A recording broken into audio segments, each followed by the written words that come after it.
Welcome to the Big Kickoff Football Show with Mr. David Buggle, Neal Dobbs and myself, Roy Shanahan. In a week where the Premier League wasn't on, but there's still plenty to talk about. And we're going to go with the first one on this week, Dave. And I'm going to go all Steve McLaren here. Bruno Guamaraes from Lyon. Newcastle have signed him for 40 million plus 8 million in bonuses. He signed a contract until June 2026. And it's a midfielder, Dave, that, well, Newcastle badly needed. Yeah, like, you know, I don't know whether I said it last week or the week before, but like when there's certain teams who struggle and then there's a player who's there the whole time, maybe they're part of the problem as well. And as much as they get away with it and they're Mr. Clubmen, but like the midfield has been very samey with a certain John Joe Shelby. That doesn't mean he has to go or anything like that. But, you know, it obviously needs to be improved because nothing's changed over such a length of period. Now, he's a defensive midfielder that's very much needed because it's not something that they have a lot of depth in. And obviously there's rumours of centre-halves who will go into. And obviously with Chris Wood, they're very much going straight down the middle. So very no-nonsense kind of defensive midfielder with Lyon. It's been on and off for a little while. I think Spurs were even rumoured and they've been scuppered again. But ever present with Lyon for the last 2 seasons. Obviously came over from Brazil. We'll wait and see. It's a decent move. It seems to be a player that might kind of still be in that side in a few years' time before it all goes well compared to 1 or 2 others that are coming in. But yeah, a bit of a suck it and see, but definitely a position that's much needed for them, which is defensive midfield, because whatever about going forward, they have enough, not that they've enough, but they've a lot of players there, but definitely the tightening of the defence is massive, and to have support in front of the defence, not just improve the defence, like you need that kind of anchor in midfield to help protect them, especially when you have the likes of Kieran Trippier and left back who's left my mind are bombing forward to help out, you know.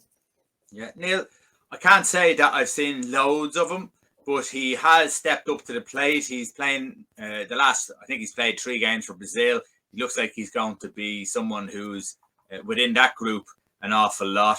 I've seen, like probably everyone else in Newcastle, I've seen the YouTube clips. I've seen the best bits of him, but there's a strength to him. There's his level of skill on the ball is high, and he looks like he can pick out a pass. So that's already better than what they have. Yeah, I mean, look, I'm not saying they're bereft of talent, but they definitely needed a little bit of reinforcement across the middle. So I was Googling them there on the transfer market. So in December, as in early December, they were valuing about 33 million. And I think Newcastle got him for around 40. So they weren't really held to ransom. He seems like a kind of a no-brainer. It just depends who scouted him. Obviously, they need that type of player, as Dave is saying there, more of a CDM rather than an attacking mid. Newcastle have to stop the goals going in. So, yeah, it was an interesting signing, but one that I think, you know, it's one for the future that hopefully they'll have him for the next 2-3 seasons, and a guy that'll stop them conceding goals. I see their interest in Donny van de Beek, so maybe that's their new strategy now, is to kind of strengthen that spine of the team through the middle. So yeah, it could be a good signing for them. Yeah, Dave, just keep with Newcastle, because Dan Burns, 13 million has been agreed. And it's interesting because I think he's a local lad. I think it's probably something that he's always wanted to do, is play for his club. They definitely need centre-backs. That's no doubt. Why would Brighton want to lose him to give Newcastle that little leg up? Yeah, it's a bit interesting. Now, he's played 13 times this season, so he's kind of like maybe a number 3, number 4 centre-half, because it seems to be mainly with Duffy and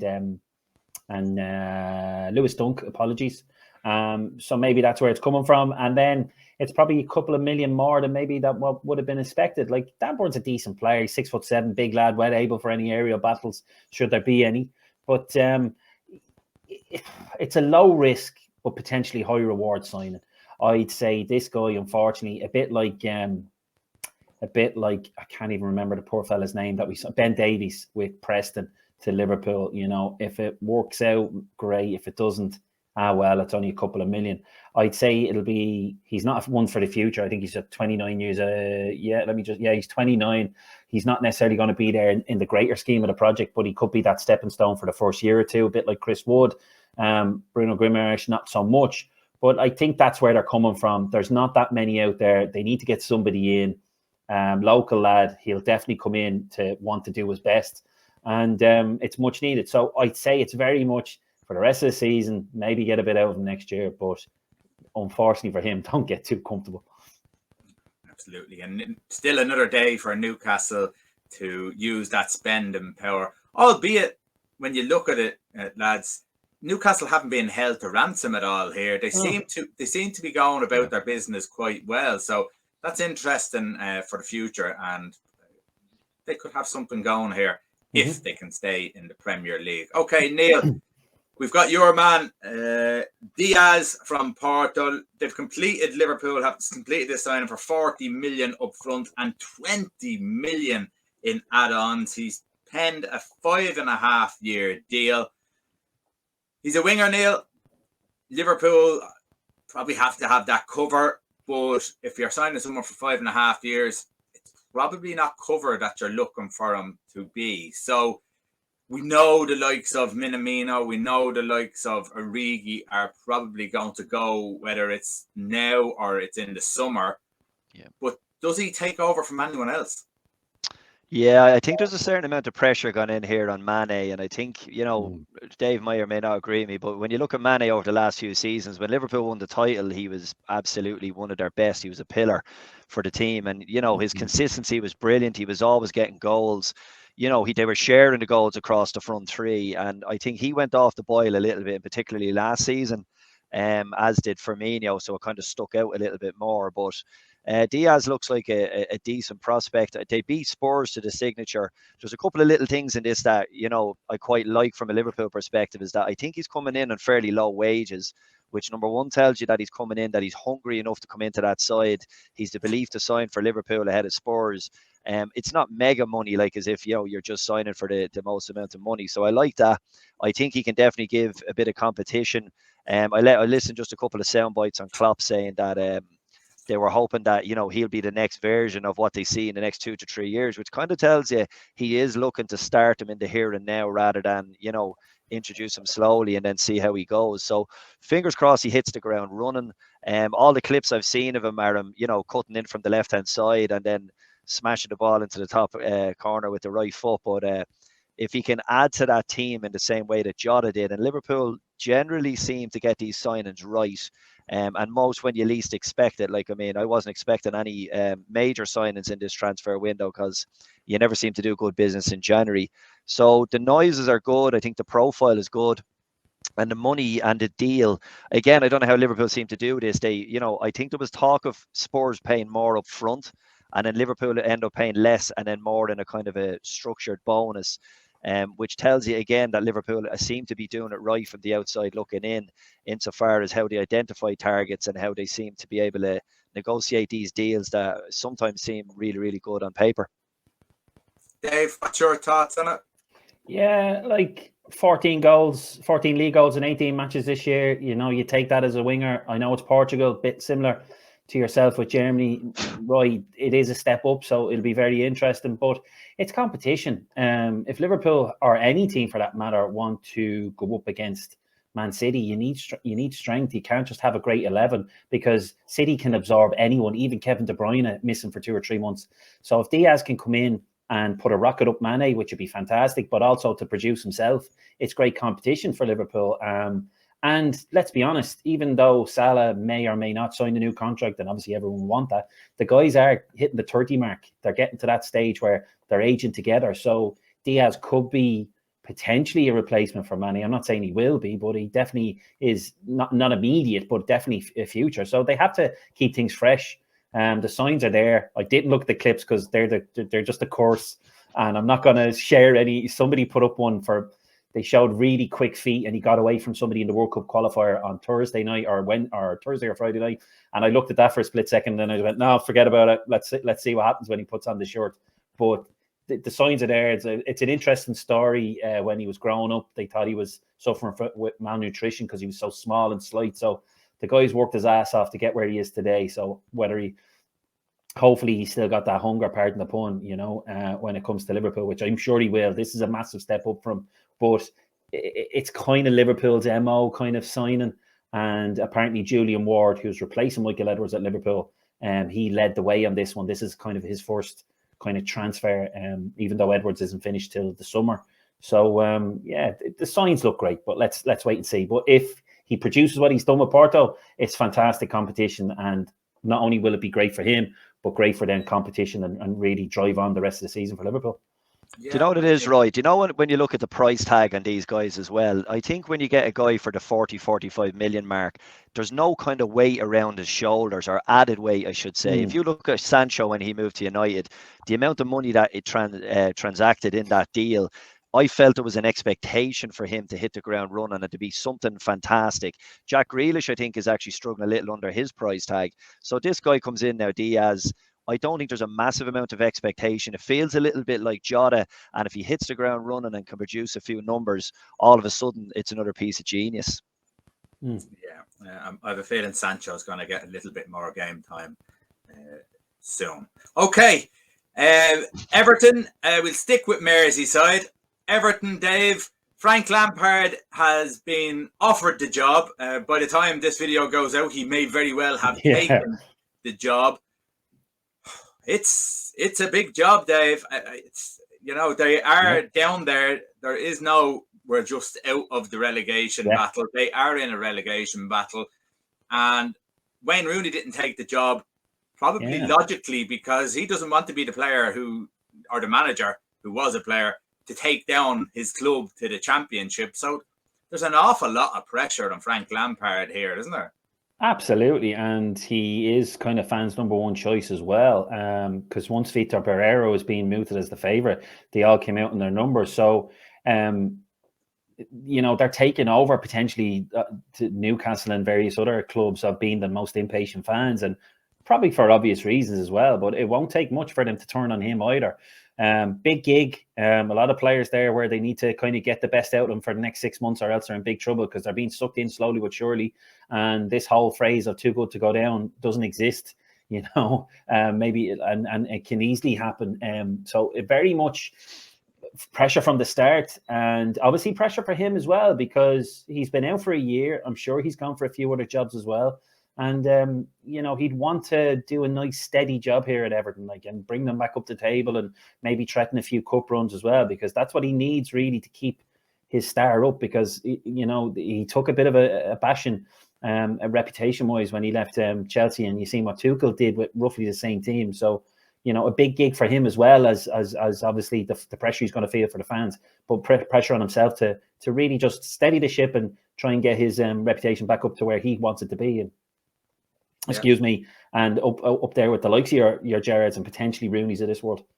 Yeah. Neil, Donny van de Beek, it says Everton are very close to taking Donny van de Beek on a straight loan from Manchester United. They look like they're going to pay his full wages. It's a calculated risk, I suppose.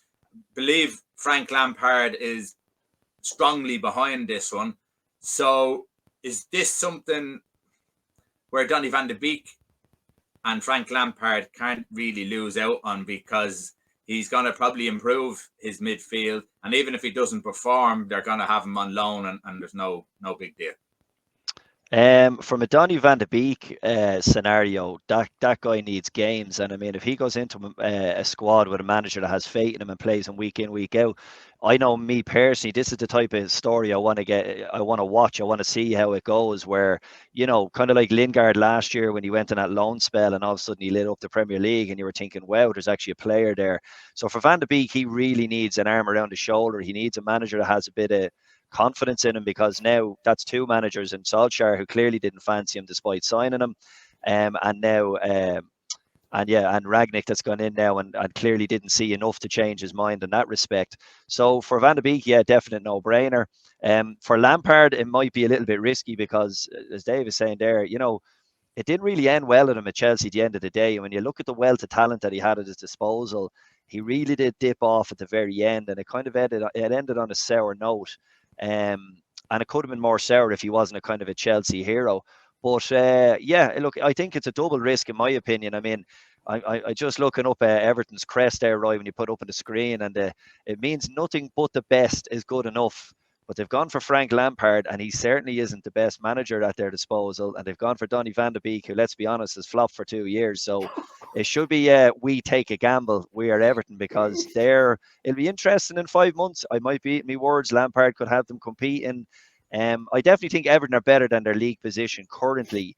But, if Benitez couldn't go in and wave a wand, if Ancelotti couldn't go in and wave a wand, this is a long-term project. I think we said it a couple of weeks ago. They need a manager that they're going to stick with, that they're not just going to turn on them. You know what I mean? I'd say the Lampard out banners are already being printed as we speak. They need to give him time, and that might mean suffering a little in the short term to gain in the long term. And I know it's easier said than done when you're not picking up results, but they really need to back him now. If they're going to go with him, and it seems to be a fan choice, they need to back the manager, and they need to back him well past the end of this season, through a transfer window, and see what comes out the other side, because they can't just keep turning over managers regardless of their reputation. So this is their time now to be shrewd, maybe like that, take the risk and see what happens on the other side. So it'll be an interesting one to watch for the next few months. Exactly. Even if they get relegated, Neil. If they're relegated, he'd be long gone. Don't worry. No, the minimum expectation is you stay up, but they've got to back him through a window. They got to stick with him and stick with a plan, or at least you would think so. But look, the way owners are these days, who knows? Exactly. Just what you said there, Neil. Like, First Sign of Madness is doing the same thing over and over again, expecting a different result. Since Moyes has left, Everton have just consistently failed, and think a new manager just makes all the difference when it quite clearly doesn't. They need to set up a system. They need to set up there was a bit of a debate. I was talking to one of the mates, and I just kind of went, a bit of an Ajax model, and not necessarily a selling club, but try and find hot young talent across Europe and the world, and try and build up slowly, sell them for 50 and 60 million, and then re-energize the team slowly but sure, and just build yourself up gradually, instead of throwing 150 million every summer and then wondering why they're not great, because they're the mercenaries. You're getting the mercenaries. I remember Ronald Koeman buying a load of players, and I thought maybe, just maybe, and of course I got filled like they did every year. So they really do need to back Lampard, as you said, and not even back Lampard, but almost say, this is what we're doing. You're either with us or you're not, and this is what we need to do to try and steady the ship and just try and go up to where they would obviously clearly want to be. But it's just madness if they think changing him is just going to be the answer. I wonder though, lads, will they use the Chelsea system? Because Lampard's been involved in the recruitment of young players through Chelsea for a long time. When he went to Derby County, he brought in Mason Mount, and was it Tomori or one of them? So he will know, and Chelsea have a hell of a lot of players in their books. They're a little bit like Bayern, where they dominate a lot of the young talent. So if Lampard is shrewd, and if Everton are clever, they might be able to unearth the next Mason Mount and get a year or so out of him before maybe he heads back to Chelsea. So if he's clever about how he brings in these kids, not a lot of them, but one or two of them, like he did at Derby, that could swing things in his favour as well. Conor Gallagher to Everton in the summer. There you go. 70 million. Okay, so we've got Pierre-Emerick Aubameyang has told FC Barcelona he will be willing to join them for practically free. He's ready to give up a large part of his salary to facilitate the move to Barca so they can register him. Dave, how are Barcelona doing this? They seem to be not enough money to buy players in, but they seem to be getting everyone they want. They must have Marty Bird, lads. I'm back watching Ozark again. So they must have Marty Bird in the background watching that money, because it's just genius. How are they doing it is beyond me. I know my little bit of knowledge. Apparently they do get kind of, when they send in the books into the league, and then they come back with, here's your war chest for this year based on whatever facts and figures have been sent to them. So they've obviously given them something pretty, but I don't get it. I really don't. But if I was Arsenal, I'd be delighted to see the back of him. Obviously, I don't know what way it means. If he says he'll go and play for them free, does that mean Arsenal will still have to foot the bill? So in that sense, it'd be not the greatest deal in the world for them. But if he was remotely interested, considering they're kind of lacking up top, it'd be a half decent one for Barcelona. But it's just a money situation for me for Arsenal. If they can get those wages off the books, it's a cracker deal and get rid of them. It just hasn't worked since the new contract started. And it could be that last chance for him to resurrect his career, and Xavi might be able to tap into it. So it's a funny one. And like you said, the interesting thing more so is the background going, how are Barcelona pulling out all these, because every other day they're being linked to somebody and they're very close. And now obviously Adama Traore's after coming in as well. Neil, there's talk that Traore has taken a huge wage cut to go back to Barcelona, talking about 15,000 a week instead of 120 if he went to Spurs. So it's hard to believe. There must be some sort of deal down the line, or it has to be something. It's too much to be losing out on in the prime of your career. So, but they're doing it. They're getting them in. And again, with Aubameyang, I believe Arsenal have said that they will not release him unless there's a good chunk of the wages provided. So, Aubameyang must have to meet them halfway somewhere here.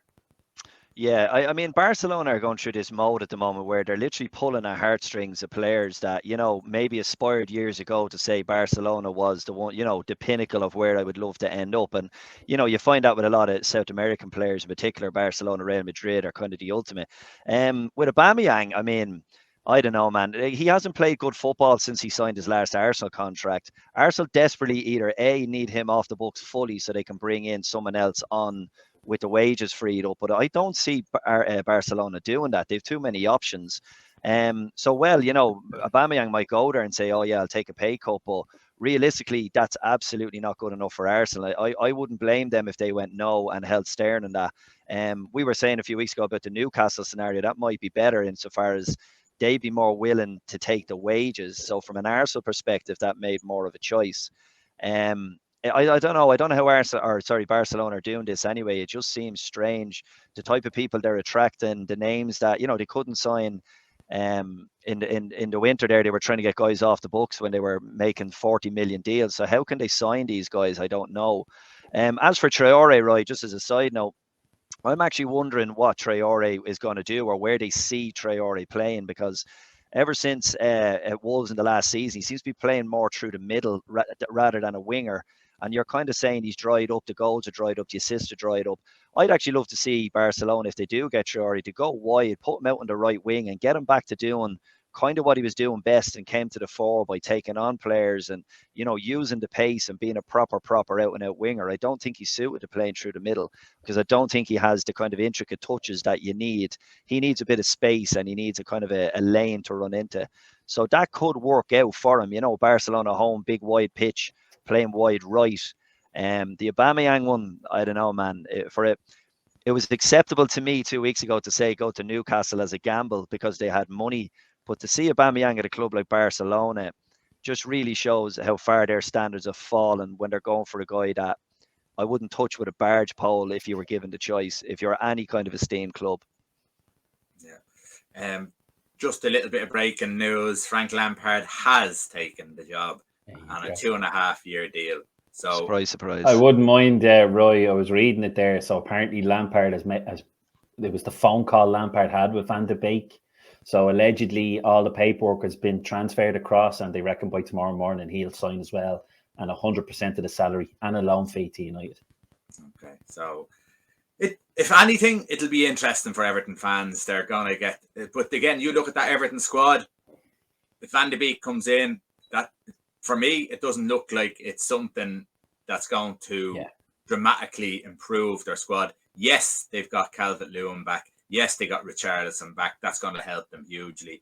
Maybe one or two more probably needed in this window of good quality. And that's the problem. They haven't got the best quality in. And when you look at Newcastle buying in the players that they're buying, you know, it's going to be a bit of pressure down there. Okay, Dave, we're going to finish off on this one because there has been some football on, and it's been international football, albeit there's been championship football and Scottish football. But there has been international football and a game versus Brazil versus Ecuador. Yeah. Alison, tell us all about it. So we've often mentioned whether VAR gets a bad rep around the rest of the world. But as you can see there, that doesn't look great. But that's the second incident. But our good old Scouts goalkeeper, Alison, got sent off twice, but got rescinded twice. So in the first half, there was a ball over the top and there was a race between him and the striker. And the ball was up high, and Alisson came in with a seriously high foot, and just in the naked eye, it looked a bit dodgy. You're fearing from him. He gets the red card. He's giving it the big one. I won the ball. Eventually, they go over, look at VAR. He wins the race to it, but still dangerous. You could, if it was in England, they'd still hide behind the rules, and I think he probably would have got sent off in the Premier What was your thoughts, Dave? Yeah, he got the ball, and I get all that, but I'm just used to it nowadays. I would have thought maybe in the league he'd have got the boot, because remember, it was very similar to Manny and Ederson. Now, obviously, except Manny didn't win the ball first, I suppose. But the fact that he got the ball first is what kind of got it rescinded. I was a little bit surprised because it was very high. Like it wasn't just like his leg. He was up in the air. It was up around here. I don't know whether he caught him or not, but that one was a little bit surprising because of what I would expect to see. I wouldn't necessarily say I'd be mad for seeing that kind of stuff, but it's just what I'm getting used to. And so then you think the rules, if it was in the Premier League, would probably see him get sent off? I would have imagined he'd have got. You personally yourself don't see it as a foul. Yeah, see, I don't want to make it out that I'm trying to defend him. Like, he's in a Brazil jersey, so it really doesn't mean all that much. But I just want to know: do you think? What do you think the rules should be in that situation? Yeah, I know. I'm kind of not necessarily backed in the corner here, but when you suppose when you're up that high, you're in danger. You really are in danger in the opponent. So I suppose in one weird way, I kind of understand and see the reason why they probably do get the bullet. But then again, he can't go with his hands. He's not used to going with his head. He's a goalkeeper. This is where the common sense kicks in for me. So I'm very torn about it.